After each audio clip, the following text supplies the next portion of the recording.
नमस्कार मित्रों। आज का विषय है हवन। ऐसे तो हम सभी जानते हैं कि हवन का क्या अर्थ है। अग्नि को आहुति देना। कुछ लोग हैं जो हवन का विरोध करते हैं, कहते हैं कि हवन में घी डाल रहे, घी डालकर बर्बाद कर रहे, लोगों को खाने को देसी घी नहीं मिल रहा, ये घी को जला डाल रहे। फिर कुछ लोग कहते कि हवन कर रहे, अग्नि जला रहे, धुआं पैदा कर रहे और वातावरण में कार्बन डाइऑक्साइड पैदा कर रहे, कार्बन मोनोऑक्साइड पैदा कर रहे। हवन में खाद्य सामग्री डालकर बर्बाद कर रहे, लोगों को खाने को नहीं मिल रहा।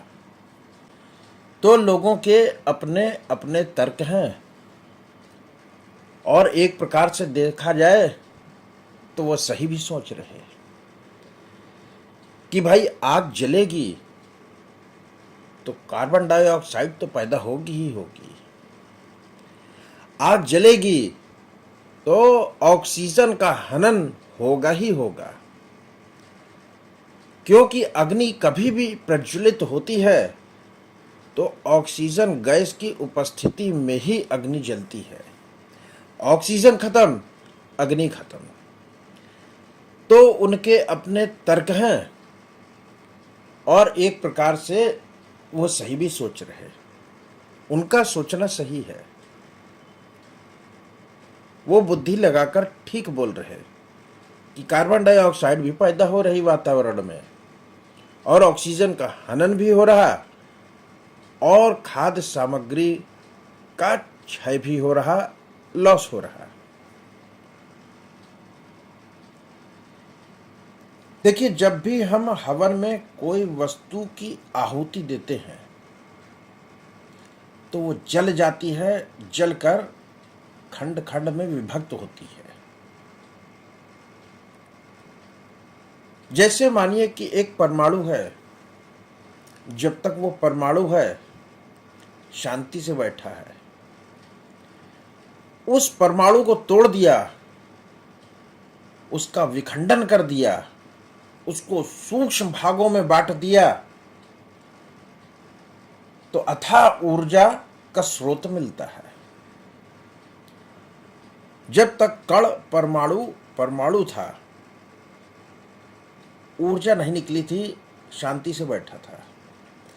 जैसे ही उसका विखंडन हुआ वो फैल गया और बहुत सारी ऊर्जा दिया।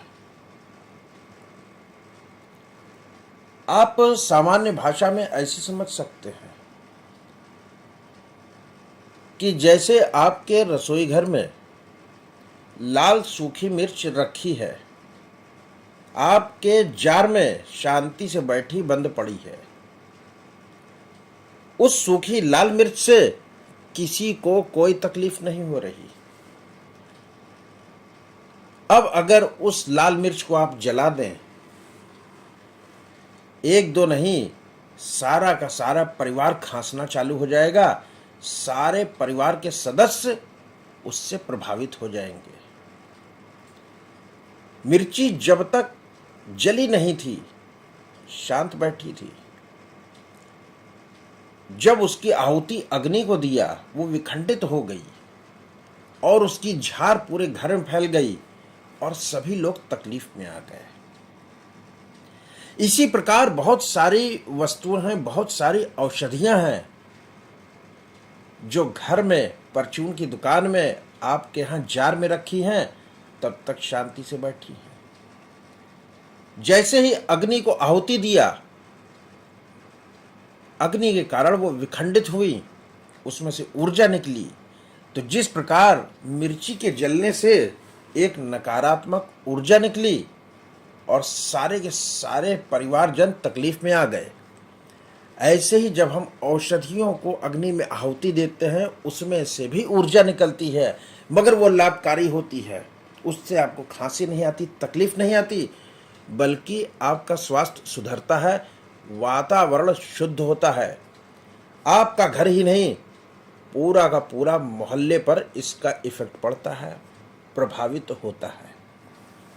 अब एक बात और है कि जैसे आप हवन कर रहे, तो शास्त्रों के अनुसार हवन करिए, तो ही वो लाभ देगा। जैसे उदाहरण के लिए, हवन में आहुति देनी है घी की। घी कौन सा?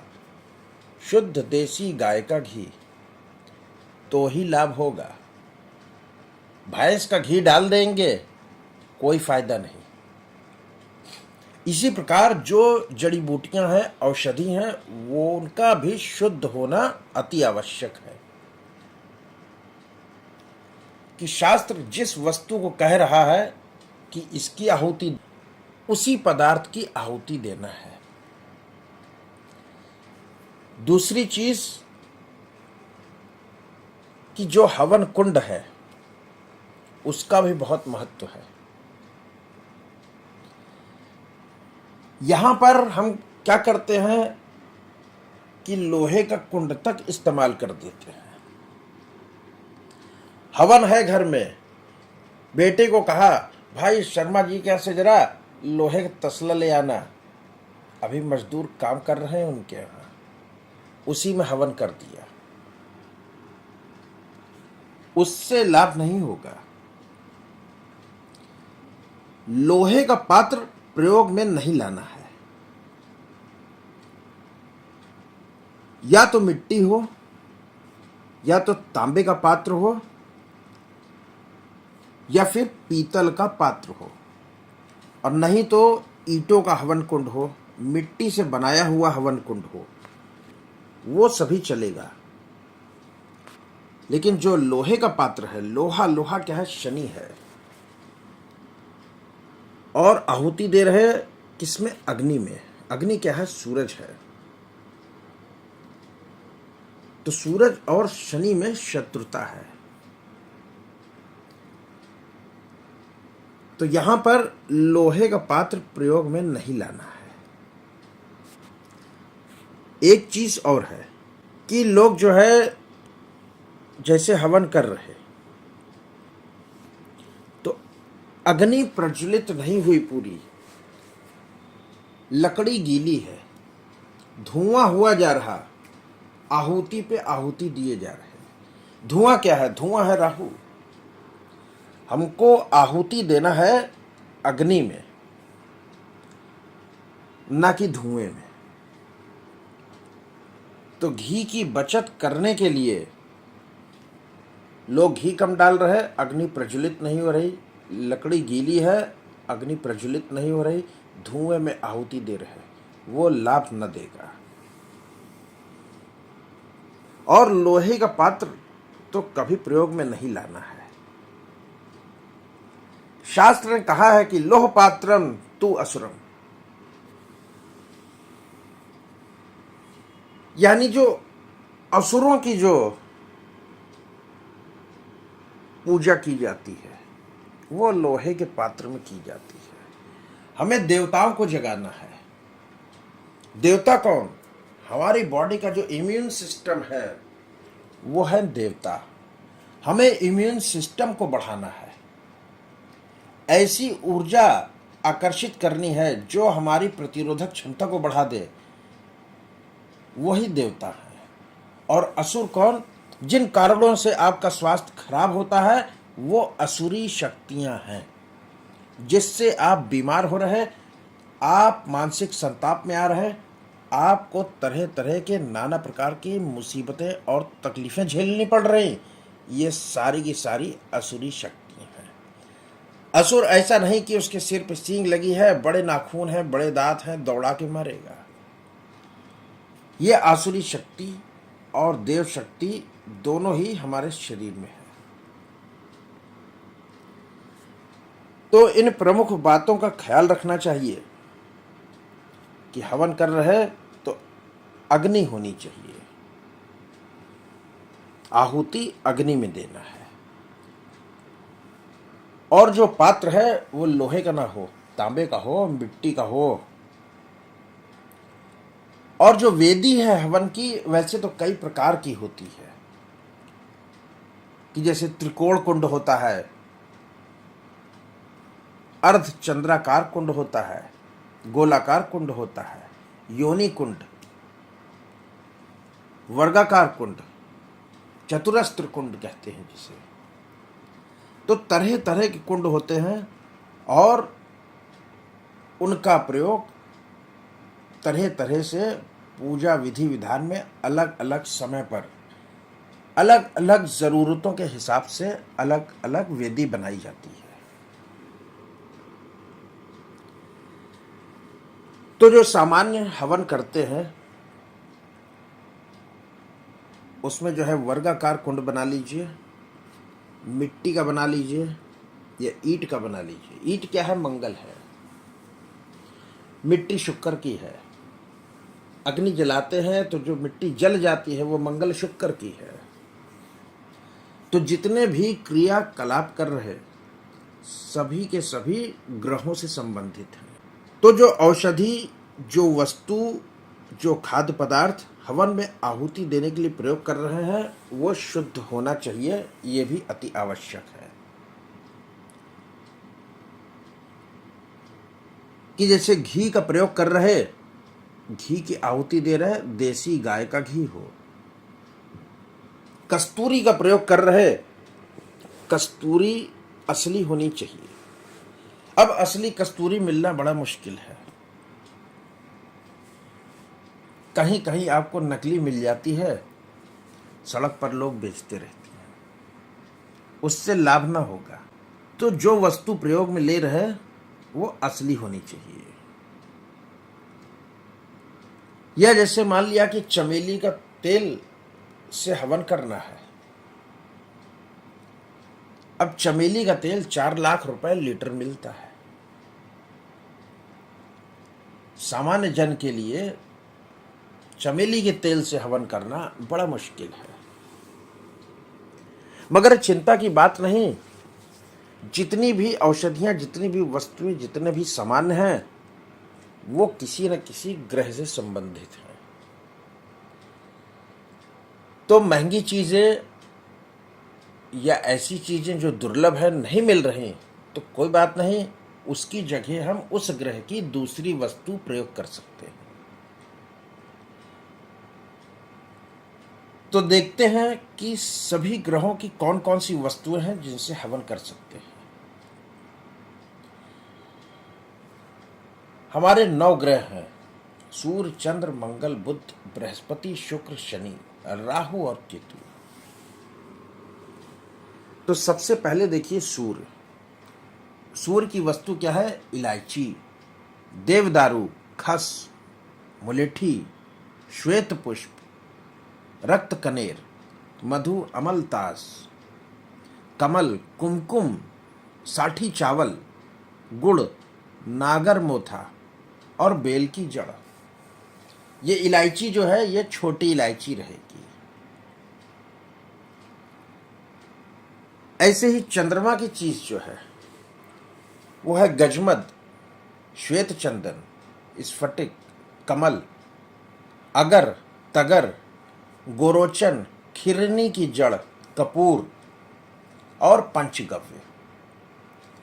पंचगव्य वो पदार्थ है जिसमें गौ माता का दूध, दही, घी, गोबर और मूत्र मिलाकर बनाया जाता है।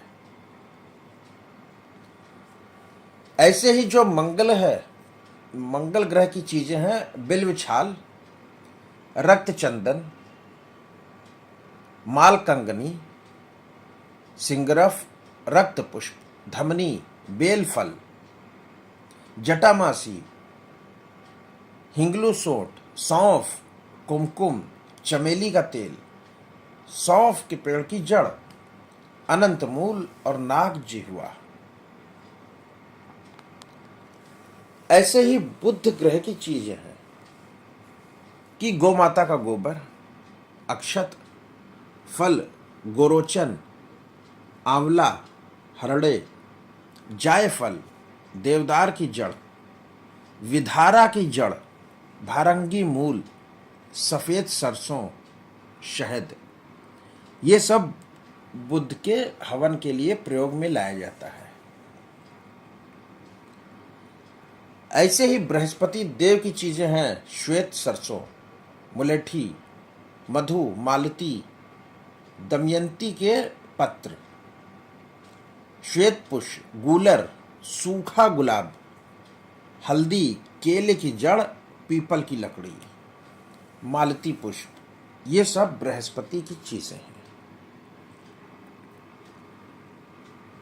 ऐसे ही शुक्र ग्रह की चीजें हैं कि केसर, कुमकुम, कटहल, जायफल, मूली के बीज, सरपोंखा की जड़, अनार की जड़, सूखा आंवला, अरंडे मूल, मनशिला, श्रवृक्ष मूल यानी कि उसकी जड़, ये शुक्र ग्रह की चीजें हैं।